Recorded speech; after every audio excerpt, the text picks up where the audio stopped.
Setan tuh orang kaya baru pamer intinya. Ya supaya dia mengatakan, aku ada nih. Ya. Kamu harus percaya saya nih. Ya kan? Ya Tuhan pernah pamer enggak? Tuhan tuh tidak perlu pamer karena dia maha kuasa. Kenapa dia harus pamer? Dia diam aja kan?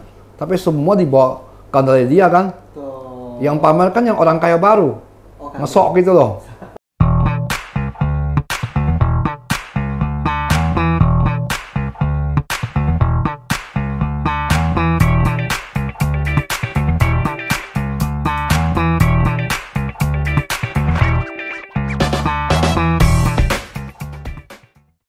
Sejauh ini banyak hal-hal yang baru kita tahu ya, karena eksorsisme itu tidak seseram yang banyak orang bayangkan selama ini ya. Banyak seolah-olah selama ini Romo ya, eksorsisme itu kayak dicap sebagai kayak gelap gitu kan, lalu mencekam gitu, menakutkan. Nah, kita masuk ke bagian tentang okultisme Romo. Kita masuk ini. Boleh nggak sih, Romo? Misalnya kan, orang menggunakan doa Katolik, tapi mereka menggunakan alat-alat kayak menyembah pohon, terus kayak meditasi di hutan sama-sama gitu kan. Tapi doktrinnya Katolik gitu. Jadi gini, kita harus bedakan dua hal. Bedakan mengenai budaya dan mengenai yang namanya okultisme. Ya hati-hati, jangan semua dijudge langsung okultisme juga. Oh. Ya. Kadang-kadang itu budaya itu berperanan di mana kita berdoa. Ya kan, gereja kan bisa saja bentuknya beda-beda. Tidak hanya bentuknya seperti gereja di Vatikan. Bisa juga lumbung padi gitu loh, ngerti nggak? Itu kan tempat berdoa yang senyaman menurut budaya orang kan beda. Termasuk bagaimana kita berdoa. Tapi kalau melakukan doa tapi simbolnya bukan simbol Kristen, itu pantas dipertanyakan. Nanti nggak? Misalnya kita misa tapi bukan pakai sayur, pakai telur gitu loh kan. Itu kan beda lah kan. Oke. Ya kan? Itu udah beda. Tapi kalau misalnya supaya Maria ada persembahan telur atau apa, itu beda lagi, ngerti nggak? Makanya saya bilang bedakan budaya atau namanya inkulturasi dengan memakai simbol-simbol yang bukan Kristen untuk kegiatan Kristen, itu beda lagi, ya kan? Itu dua hal yang berbeda. Tapi yang lebih saya membahas adalah ada banyak zaman sekarang yang disebut dalam tanda petik penyembuh, yang kadang-kadang mereka bukan tidak mengklaim mereka Kristen atau tidak mengklaim mereka melakukan ritual Kristen, tapi kadang-kadang dengan cara mereka yang dengan simbol-simbol Kristen, tapi kadang-kadang pakai doa Kristen. Nah itu hati-hati, ngerti nggak? Karena itu bukan resmi gereja, ngerti nggak? Jadi itu beda lagi, ngerti nggak? Makanya bedakan inkulturasi dengan sakramentali atau doa yang khas Kristen tapi tidak memakai simbol Kristen, itu kan beda lagi, ngerti nggak? Iya. Kamu bingung nggak kalau saya misa saya pakai blue jeans? Oh jelas. Yang dibolong-bolongin, tidak pakai stola segala macam. Tapi saya mau misa gitu kan, jadi aneh gitu kan? Betul. Itu kan nggak masuk akal karena bukan bagian liturgi, itu beda lagi loh, ngerti nggak? Tapi kalau mereka mengklaim, oh ini saya nggak mau ngomongin klaim. Oh, oke. Ya kan ada aturan liturgi kita. Peribadatan itu beda lagi. Kecuali kalau inkulturasi saya mengerti. Ya kan, tapi kan inkulturasi sebagaimana juga ada aturannya. Misalnya misa tetap ada potongan ini, potongan itu kan. Cuma ditambah tariannya bagaimana, ya kan begitu kan. Kan nggak bisa ritus Ekaristi yang paling nggak Latin lah, Romawi, yang kita tahu aturannya begini, tiba-tiba tidak ada aturan konsekrasi gitu kan, nggak mungkin kan. Alasannya demi budaya kan nggak masuk akal, itu buat Ekaristi, ibadat sabda namanya kan. Bahasa saya begitu gitu ngerti nggak? Itu beda, ngerti nggak? Maka hati-hati, saya juga tidak setuju orang menjudge semua orang itu setan gitu, ngerti nggak? Bedakan inkulturasi dengan kita mau apa dulu. Kalau mau ibadat Ekaristi tapi tidak ada simbol-simbol Ekaristi yang disetujui, masa kamu ganti anggur dengan tua? Ya kan? Itu kan lain lagi. Oh beda ya? Nah, itu kan nggak bisa. Nggak bisa ya? Nggak bisa. Minimal sampai hari ini tidak disetujui gitu loh. Ya kan? Atau roti diganti dengan ayam gitu kan, itu kan beda kan. Beda, ya. Nah itu kan akar historis daripada perjanjian baru kan hilang. Maksud saya itu seperti itu, hati-hati, ngerti nggak? Jangan ngomong naik Ekaristi kalau bukan roti tak beragi dengan anggur. Mau enaknya gantinya, karena kita di konteksnya di sini misalnya Kalimantan, kita gantinya babi dengan tua itu kan, nggak boleh kan? Nama saya begitu. Bajunya kenapa harus yang merah, hijau, putih dengan ini? Kita ganti aja. Apalah gitu loh, saya nggak ngerti. Pakai sarung gitu loh kan? Nggak segampang itu ngomongnya. Karena liturgi itu adalah ibadat publik, maka harus bersifat publik dan disetujui oleh yang membuatnya itu gereja. Kan nggak bisa saya enaknya kamu ganti simbol. Betul ya. Ya, kalau bisa bayangkan nggak saya misal tanpa pakai jubah, pakai celana pendek gitu loh. Ya kan? Kan nggak masuk akal juga gitu kan. Nah itu kita ngomongnya lain lagi. Nah kalau inkulturasi lain lagi, ngerti nggak? Tapi tetap ada aturannya, ngerti nggak? Baik Romo, gimana jika dalam tanda kutip orang yang melakukan itu atas dasar ya saya percaya ini gitu.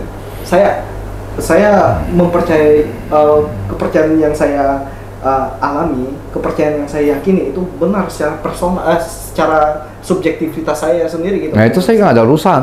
Ya orang bisa ngomong bahwa dia mau doa di lapangan lebih dengan Tuhan mah urusannya dia. Tapi kalau mau misa bukan seperti itu.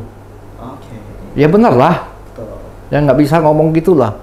Bahwa kamu merasa tidak kusuk di misa, ya bisa saja. Tapi kamu harus tetap misa. Ya kan? Kenapa? Ada yang ya kita ngerti lah. Kadang ada orang merasa bahwa misa ramai. Mungkin jatahnya pagi. Kan banyak orang tidak mau misa jam 9 misalnya.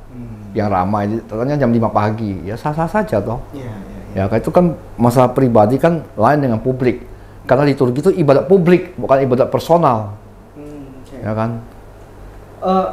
Baik Romo, ini kita masuk ke hal yang lebih spesifik tentang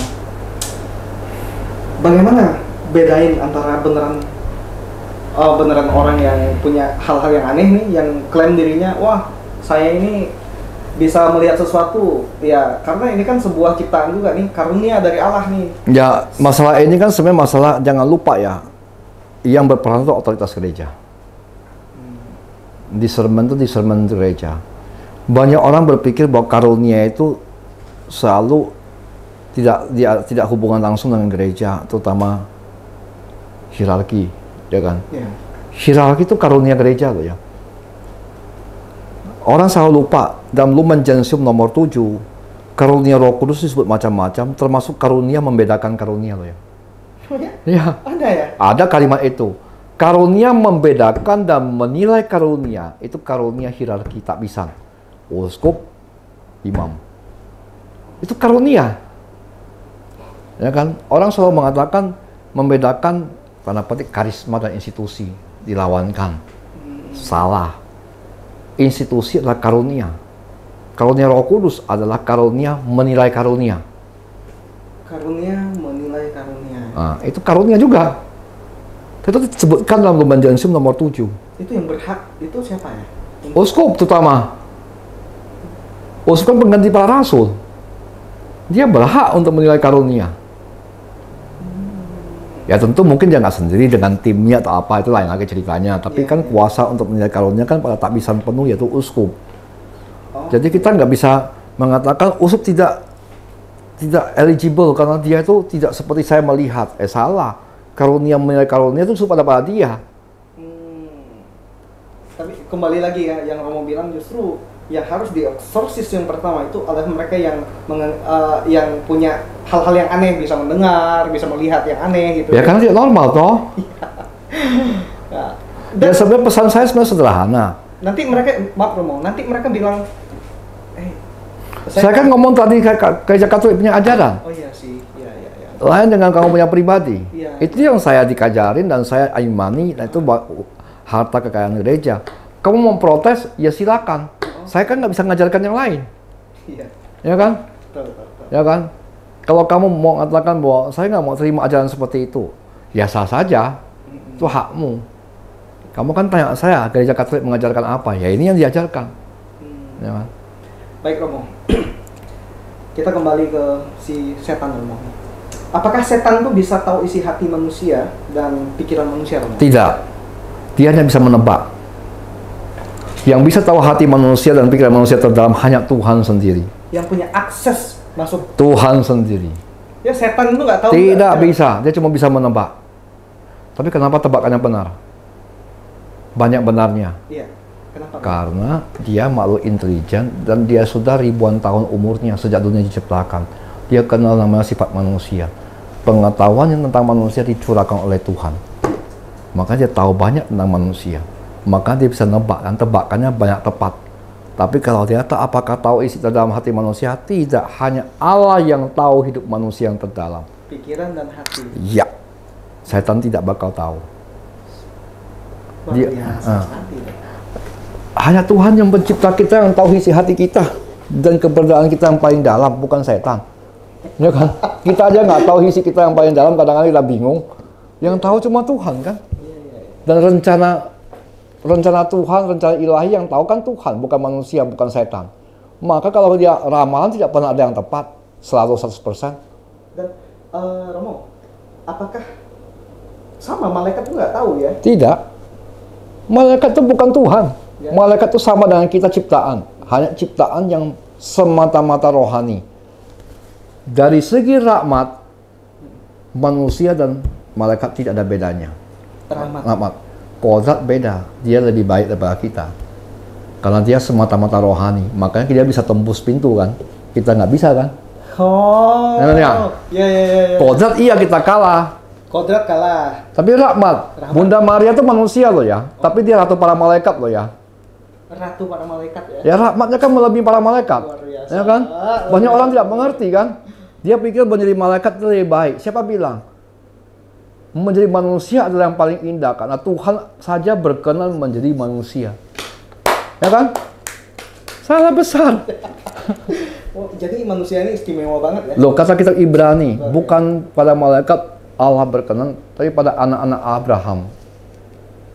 Itu kata Ibrani itu. Kitab Ibrani, bab 1. Coba baca baik-baik. Bukan kepada malaikat dia mengatakan anakku. Tapi pada keturunan Abraham dia mengatakan anakku. Kenapa? Karena menciptakan secitra dengan Allah dalam diri Yesus Kristus. Itu yang lebih utama. Ya kan tidak? Dan sebenarnya manusia yang paling, manusia itu dari segi rahmat ada yang melebihi malaikat. Siapa? Perawan tersuci Maria, ratu para malaikat. Luar biasa. Ya kan? Siapa bisa melebihi rahmatnya dia? Iya. Tidaklah semesta ciptaan Tuhan termasuk malaikat yang melebihi rahmat yang terima oleh Bunda Maria kan? Nggak ada. Baik. Ya, secara kodrat waktu Maria masih hidup di dunia ini, Bunda Maria, dia kalah dengan malaikat lah. Secara kodrat ya, kemampuan ya. Tapi sebagai rahmat, dia dikandung tanpa noda dosa asal loh ya. Apa yang kurang dari dia? Nggak ada.